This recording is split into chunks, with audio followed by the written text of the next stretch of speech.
What is one health approach? One health approach के अंदर हम कौन से डिफरेंट कॉन्स्टिट्यूएंट्स की हेल्थ का ध्यान रखते हैं?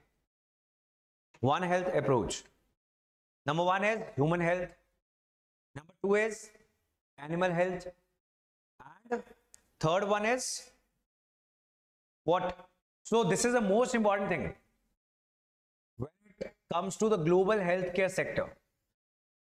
So आप सिर्फ अगर ह्यूमन बीइंग्स की हेल्थ का ध्यान रखोगे, उसके लिए मेडिसिन, रिसर्च, वैक्सीन्स बनाते रहोगे, what will happen? Some animal disease like Ebola, COVID-19, Japanese encephalitis, कोई ना कोई एनिमल डिजीज ह्यूमन बीइंग्स के अंदर एंटर हो जाएगा और उसकी कोई दवाई नहीं होगी, because we were focusing on human diseases. We were not focusing on zoonotic diseases, ऐसे diseases जो जानवरों से इंसानों के बीच में आ जाएं, zoonotic. So जब हम human health, animal health plus environmental health, इन तीनों का ध्यान रखना स्टार्ट कर देते हैं, this approach is known as one health approach.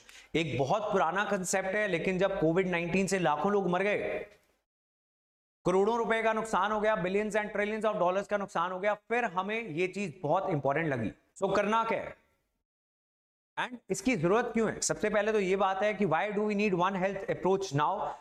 उसका रीजन ये है कि जैसे जैसे जंगल कटते जा रहे हैं, शहर बनते जा रहे हैं, we are coming very close to the wild life, we are coming very close to wild animals, wild life, human animal, in that to wild animals, इनका इंटरेक्शन बहुत बढ़ता जा रहा है. As a result the chances that many of these diseases they can get transmitted to human beings, these chances they are increasing. Are you getting my point? बड़ी logical बात है, कोई इसमें रॉकेट साइंस नहीं है. तो आप जितना करीब जाओगे जंगल काट काट के वाइल्ड एनिमल्स को, कुछ कंट्रीज तो खाने भी लग गई हैं, तो बैट्स सब कुछ खा लेते हैं.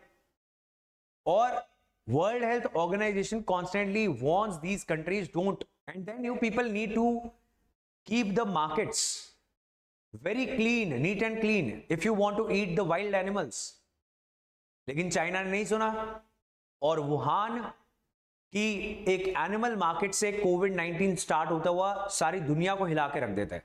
This was not the first zoonotic disease, इससे पहले बर्ड फ्लू, एबोला, रेबीज, ये सब बड़े कॉमन डिजीजेज हैं. जापानीज एंसेफेलाइटिस इंडिया के बिहार, झारखंड रीजन में बहुत ज्यादा होता है. So that is why this is a need.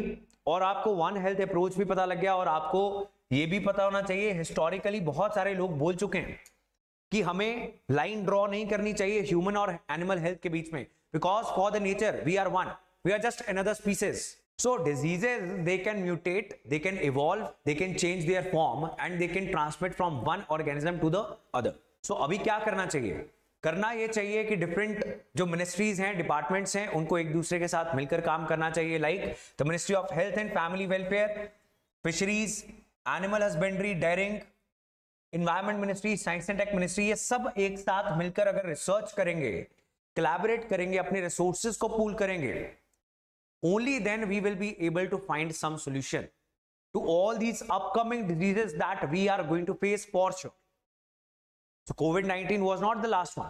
आने वाले समय में भी बहुत सारे ऐसे zoonotic diseases they will keep coming to human beings.